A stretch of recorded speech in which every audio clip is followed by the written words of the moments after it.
Hello everyone, achieve your goals में आपका स्वागत है। आज के इस वीडियो में हम डिस्कस करेंगे राजनीति विज्ञान के उन प्रश्नों पर जो कई बार प्रतियोगी परीक्षाओं में पूछे जा चुके हैं और आपके आने वाले एग्ज़ाम के लिए इम्पॉर्टेंट है। तो शुरू करते हैं आज का वीडियो। क्वेश्चन नंबर 1 है, भारत के उपराष्ट्रपति का निर्वाचन होता है। ऑप्शन ए संसद के दोनों सदनों द्वारा, बी संसद के दोनों सदनों तथा विधानसभाओं द्वारा, सी भारत के राष्ट्रपति द्वारा और डी लोकसभा के सदस्यों द्वारा। भारत के उपराष्ट्रपति का निर्वाचन कैसे होता है? संसद के दोनों सदनों द्वारा। तो ऑप्शन ए सही होगा। क्वेश्चन नंबर 2 है, राज्यसभा को कौन ऐसे अनन्य अधिकार प्राप्त हैं जो लोकसभा को नहीं प्राप्त हैं? ऑप्शन ए राज्य सूची के किसी विषय को राष्ट्रीय महत्व का घोषित करना, बी अखिल भारतीय सेवा स्थापित करने का अधिकार संघ सरकार को देना, सी उपयुक्त दोनों और डी उपयुक्त में से कोई नहीं। कौन सा सही आंसर होगा इसमें? सही आंसर है ऑप्शन सी, उपयुक्त दोनों। अखिल भारतीय सेवाओं की स्थापना भी करने का अधिकार है और जो राज्य सूची के कोई विषय हैं उन्हें राष्ट्रीय महत्व का घोषित करने का भी है। तो इसलिए आंसर क्या होगा? Option C. Question number 3, Lok Sabha के निर्वाचन क्षेत्र में अनुसूचित जाति एवं अनुसूचित जनजाति के प्रतिनिधियों के लिए सुरक्षित निर्वाचन क्षेत्र की भी व्यवस्था है। ऐसे निर्वाचन क्षेत्रों की संख्या कितनी है? ऑप्शन है ए 131, बी 152, सी 176 और डी 194। कितनी है? 131 है। तो ऑप्शन ए सही होगा। अनुसूचित जाति के लिए 84 और अनुसूचित जनजाति के लिए 47। टोटल 131 जो सीटें हैं वो अनुसूचित जाति अनुसूचित जनजाति के लिए आरक्षित हैं। क्वेश्चन नंबर 4 है, निम्नलिखित में से कौन सी ऐसी आपात स्थिति है जिसकी घोषणा अभी तक भारत में नहीं की गई है? ऑप्शन है ए आंतरिक अशांति के कारण उत्पन्न आंतरिक आपात स्थिति, बी बाहरी खतरों के कारण उत्पन्न बाह्य आपात स्थिति, सी राज्यों में संवैधानिक व्यवस्था भंग हो जाने के कारण उत्पन्न राजकीय आपात स्थिति और डी वित्तीय आपात स्थिति। कौन सी स्थिति है जो जिसकी घोषणा अभी तक नहीं की गई है? वित्तीय आपात स्थिति की। तो ऑप्शन डी सही होगा।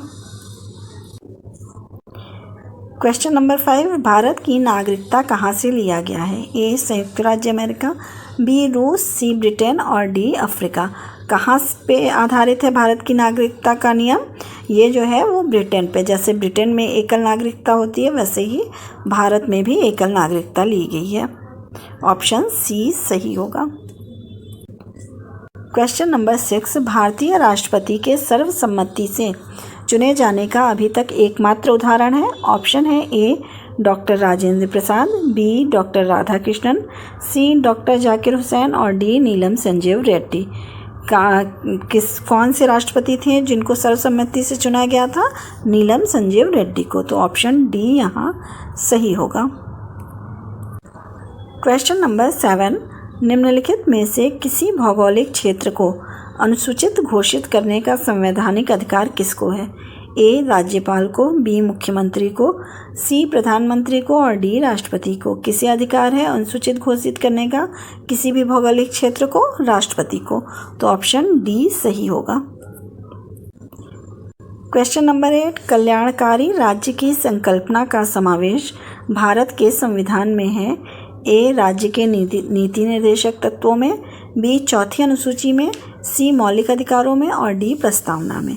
कहाँ पे समावेश है भारत के जो कल्याणकारी राज्य की संकल्पना? राज्य के नीति निर्देशक तत्वों में है। तो ऑप्शन ए सही होगा। क्वेश्चन नंबर 9, मूल अधिकार किस देश से लिया गया है? A Ireland, B USA, C France और डी जर्मनी। मूल अधिकार कहाँ से लिया गया है? यूएसए, अमेरिका से लिया गया। तो ऑप्शन बी सही होगा। क्वेश्चन नंबर 10, समानता का अधिकार संविधान के निम्न अनुच्छेदों में किनके अंतर्गत दिया हुआ है? 1 है अनुच्छेद 13, 2 है अनुच्छेद 14, 3 अनुच्छेद 15 और 4 अनुच्छेद 16। नीचे दिए गए कूट में से सही उत्तर का चयन कीजिए। ऑप्शन ए में पहला और दूसरा है, ऑप्शन बी पहला दूसरा और तीसरा, ऑप्शन सी दूसरा तीसरा और चौथा और ऑप्शन डी है सभी चारों। तो इसमें से कौन कौन सा है यहाँ पर? तो यहाँ पर जो है समानता का अधिकार है 14, 15, 16। तो ये जो 13 है उसमें नहीं है। तो ऑप्शन कौन सा सही होगा? सी। दूसरा, तीसरा और चौथा है समानता का अधिकार। ऑप्शन सी यहाँ सही होगा। Option C. क्वेश्चन नंबर 11, राष्ट्रपति का रिक्त स्थान भर लिया जाना चाहिए। ए 90 दिनों में, बी 6 माह में, सी 9 माह में और डी 1 वर्ष में। कितने दिनों में भर लिया जाना चाहिए? 6 माह में। तो ऑप्शन बी सही होगा। क्वेश्चन नंबर 13, भारत के सर्वोच्च न्यायालय ने संविधान की मूल संरचना सिद्धांत, बुनियादी ढांचा सिद्धांत का प्रतिपादन निम्नलिखित में से किस मुकदमे में किया? ऑप्शन है ए गोलकनाथ बनाम पंजाब राज्य, बी सज्जन सिंह बनाम राजस्थान राज्य, सी केशवानंद भारती बनाम केरल राज्य, डी शंकरी प्रसाद बनाम भारत संघ। किसमें किया गया है? केशवानंद भारती बनाम केरल राज्य में। तो ऑप्शन सी सही होगा। Option C. क्वेश्चन नंबर 14, भाषाई आधार पर सर्वप्रथम किस राज्य का गठन हुआ? ए राजस्थान, बी आंध्र प्रदेश, सी मध्य प्रदेश और डी कर्नाटक। भाषाई आधार पर सर्वप्रथम किस राज्य का गठन हुआ था? आंध्र प्रदेश का। तो ऑप्शन बी सही होगा।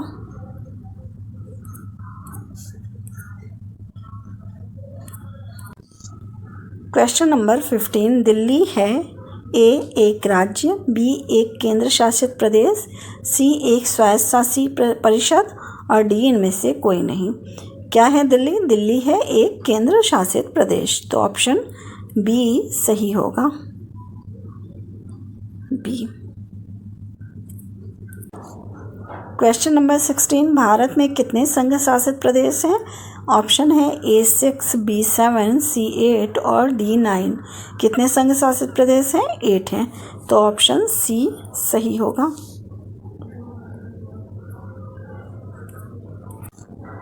क्वेश्चन नंबर 17, भारत के राष्ट्रपति पर महाभियोग लगाने का अधिकार है। ए सर्वोच्च न्यायालय को, बी लोकसभा अध्यक्ष को, सी संसद के दोनों सदनों को और डी प्रधानमंत्री को। राष्ट्रपति पर महाभियोग लगाने का अधिकार है संसद के दोनों सदनों को। तो ऑप्शन सी सही होगा। क्वेश्चन नंबर 18, राष्ट्रपति पर महाभियोग किस आधार पर लगाया जा सकता है?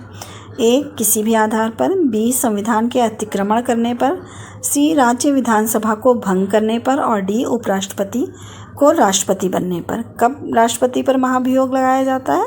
जब संविधान का अतिक्रमण होता है। तो ऑप्शन बी संविधान के अतिक्रमण करने पर, राष्ट्रपति द्वारा संविधान का अतिक्रमण करने पर। क्वेश्चन नंबर 19, भारतीय संविधान के निम्नलिखित अनुच्छेदों में से कौन सा अनुच्छेद राज्य सरकारों को ग्राम पंचायतों को संगठित करने का निर्देश देता है? ए अनुच्छेद 40, बी अनुच्छेद 46, सी अनुच्छेद 48 और डी अनुच्छेद 51। कौन सा अनुच्छेद देता है राज्य सरकारों को ग्राम पंचायतों को संगठित करने का निर्देश? अनुच्छेद 40। तो ऑप्शन ए सही होगा। क्वेश्चन नंबर 20, प्राक्कलन समिति का सदस्य ए संसद के दोनों सदनों से चुने जाते हैं, बी लोकसभा के सदस्यों में से ही चुने जाते हैं, सी राज्यसभा के सदस्यों में से ही चुने जाते हैं और डी राष्ट्रपति द्वारा मनोनीत किए जाते हैं। प्राक्कलन समिति के जो सदस्य होते हैं वो लोकसभा के सदस्यों में से ही चुने जाते हैं। 30 सदस्यों को चुना जाता है प्राक्कलन समिति के लिए। तो ऑप्शन बी सही होगा। अगर आपको मेरी ये वीडियो पसंद आई हो तो प्लीज़ लाइक और सब्सक्राइब करें। Thank you.